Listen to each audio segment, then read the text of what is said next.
Bonjour à tous, on va voir dans cette vidéo quelques concepts autour des API REST et on verra ensuite dans un deuxième temps un exemple de ce que je vais vous expliquer là au niveau théorique. Donc une API REST, qu'est-ce que c'est? C'est tout d'abord un concept de ressource. Donc une ressource, qu'est-ce que c'est? Alors dans la plupart des cas, c'est un enregistrement en base de données.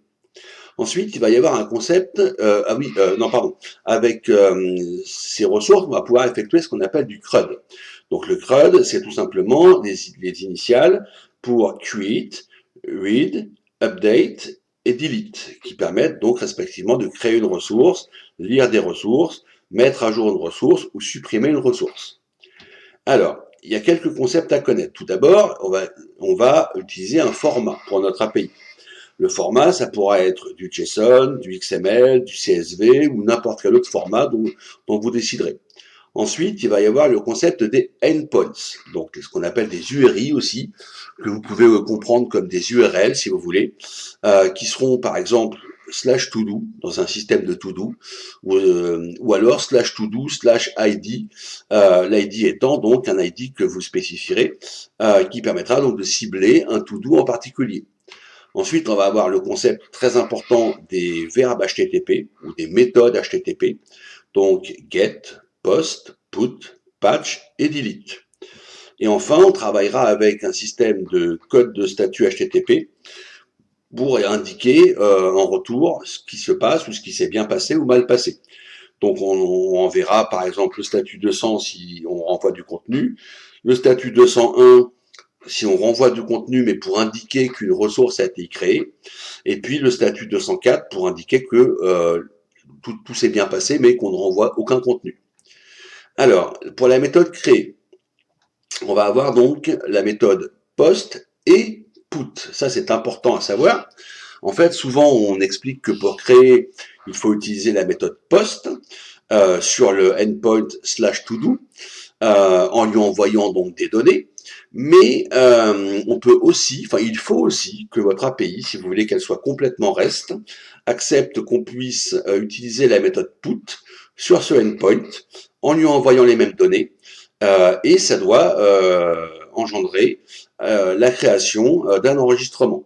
Donc là, par exemple, si j'envoie ces données-là, eh bien, avec donc le nom test2, eh bien, je vais recevoir en réponse l'objet complet, et on voit bien que le nom c'est donc test2. Alors, je recevrai d'une part, là, je reçois une propriété qui n'était pas exposée, sur laquelle je n'ai pas la main, que je ne peux pas spécifier, et donc qui est la propriété created@, qui est gérée côté serveur. Et puis, on voit aussi que je récupère l'idée. C'est pour ça que c'est très important de renvoyer l'enregistrement avec son ID, de façon à ce que ensuite, côté client, on connaisse déjà l'ID de la ressource nouvellement créée, de façon à pouvoir ensuite l'éditer, la supprimer si on le souhaite. Enfin, la cibler de toute façon. Ensuite, read. Alors, il y a deux façons de lire des données avec une API REST. Il y a d'abord donc toujours en méthode get. Il y a d'abord sur le endpoint slash to do, où là, on va récupérer la liste des to do, donc l'ensemble des to do. Sauf dans le cas où vous en auriez beaucoup, je sais pas moi, 5000, 10 000, 100 000, là vous n'allez pas renvoyer 100 000 données, donc vous renverrez un système de pagination, enfin on travaillera avec un système de pagination qui permettra donc de paginer les résultats et d'en renvoyer que quelques-uns à chaque fois. Et on peut aussi donc utiliser l'URI todo slash un ID, ici l'identifiant 510, pour récupérer un enregistrement en particulier. Donc là, par exemple, si je récupère le 510, on voit que je récupère bien l'ensemble des données de l'enregistrement qui a l'ID 510. Ensuite, pour la méthode update, pour modifier. Alors, on va avoir deux façons de le faire. La première, ce sera avec la méthode put. Sauf que la méthode put, il faut bien comprendre que ce n'est pas une méthode réellement de modification, c'est plus une méthode de remplacement. Donc ça va bien correspondre à une modification des données, sauf qu'en fait on va remplacer un objet par un autre. Donc là je cible l'enregistrement 510, donc je vais lui envoyer l'ensemble des informations que je suis censé envoyer. la totalité, même si je ne modifie qu'une seule chose. Là, en l'occurrence, je ne modifie que le nom, hello. Mais je renvoie l'ensemble des données. Et je récupérerai donc en retour l'objet modifié. On voit bien le name égale hello. Voilà, c'est comme pour la méthode create, je retourne l'objet complet. Mais retenez bien qu'il a fallu pour ça que je lui envoie l'ensemble de la ressource avec les champs que j'ai voulu modifier.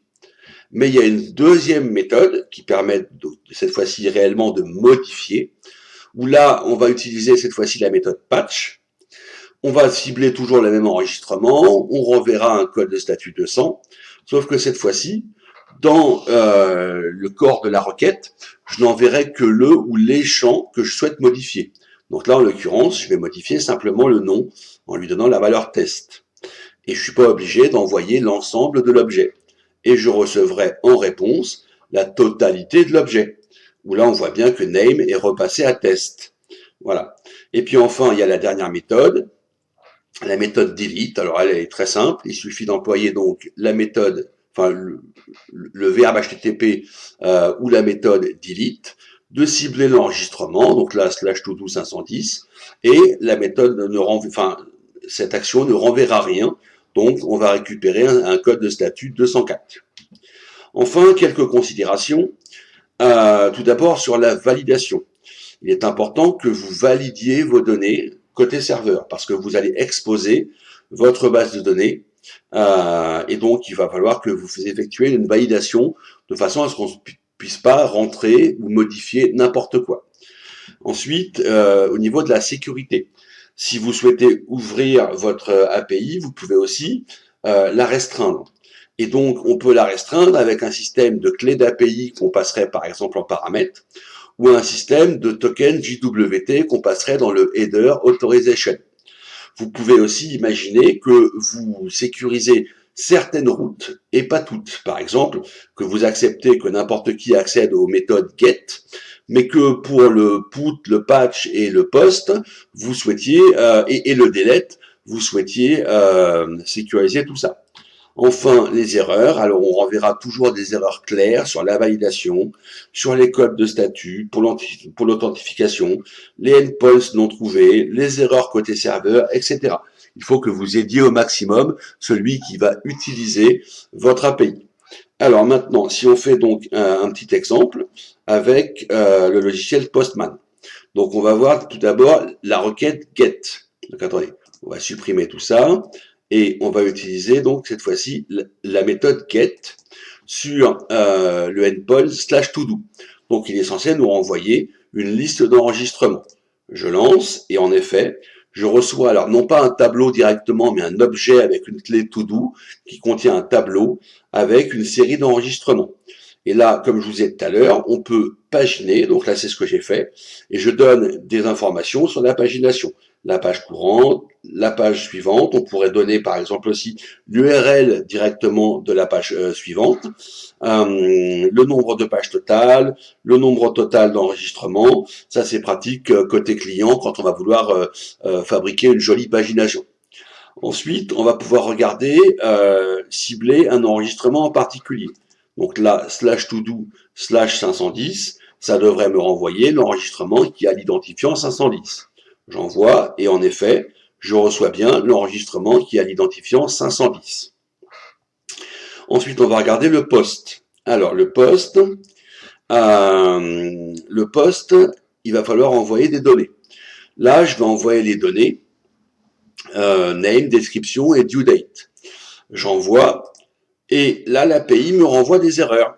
Parce qu'elle me dit, eh bien non, il y a un champ statut que tu n'as pas me spécifié. Donc, je vais le spécifier. Status. On me précise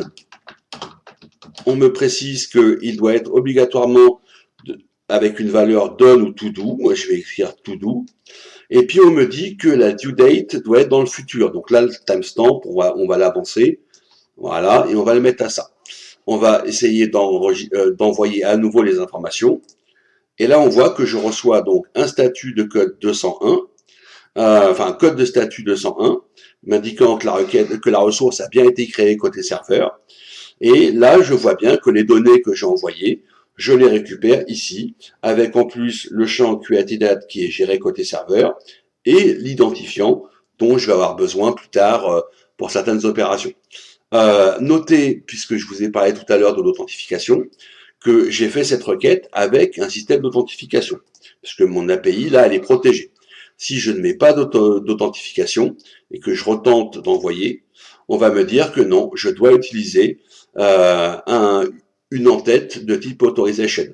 Et là, dans le cas présent, si je remets l'autorisation, donc je remets le système de token, on voit que dans les en-têtes, j'envoie un en-tête authorization avec ici le mot bearer et suivi d'un token JWT.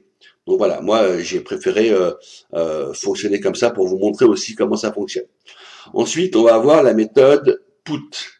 Donc la méthode put, comme on a dit tout à l'heure, elle doit partir d'une ressource existante, sauf son ID, puisque l'ID il va être spécifié ici dans l'URI, mais on doit lui donner l'ensemble des champs, voilà, l'objet, enfin la ressource complète telle qu'elle est.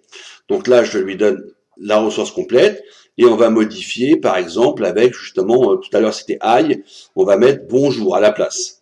Et donc, je mets send. Et là, en effet, on voit que ça a été modifié à bonjour. Mon enregistrement 510 est bien modifié à bonjour. Je peux le vérifier en allant récupérer ici l'enregistrement 510 et on voit que là, je récupère bien bonjour. Ensuite, on va avoir le put. Alors le put, l'avantage, c'est que je n'ai, le patch. L'avantage, c'est que là, je n'ai pas besoin de tout lui envoyer. Je peux lui envoyer qu'un champ. Donc je vais par exemple ici mettre hello à la place donc de bonjour, juste pour le champ name. Et je n'ai pas besoin d'envoyer d'autres champs. Alors, un petit point intéressant, c'est que au niveau de la validation, ce qui est compliqué, si vous envoyez uniquement un ou deux champs, c'est que côté serveur, il faudrait que vous validiez uniquement ces champs-là. Or, souvent, côté serveur, on valide en fait un objet complet. Donc, ce que vous pouvez faire côté serveur, c'est au moment de la requête patch, c'est récupérer en base l'objet tel qu'il est, la ressource telle qu'elle est, fusionner avec ce que vous avez reçu, donc là en l'occurrence name égale hello, et valider le nouvel objet fusionné. Et si tout va bien, faire votre opération donc de mise à jour. Donc là, si je modifie simplement donc name égale hello, je vois bien que maintenant, pour l'enregistrement 510, le nom est hello. Et enfin, la dernière requête, le to do. Alors, le delete. On va aller voir, on va aller vérifier donc avec le get to do quel est le dernier enregistrement. C'est le 587, donc on va modifier le 580, on va supprimer le 587. Voilà, je mets ici comme ça, j'envoie, et là je ne reçois rien, je reçois bien un statut de code 204 comme quoi la requête a bien été effectuée, mais il n'y a rien de spécial à renvoyer. Donc voilà, j'espère que ce petit exemple pourra vous servir pour développer vous-même de superbes API REST. Voilà, je vous dis à très bientôt.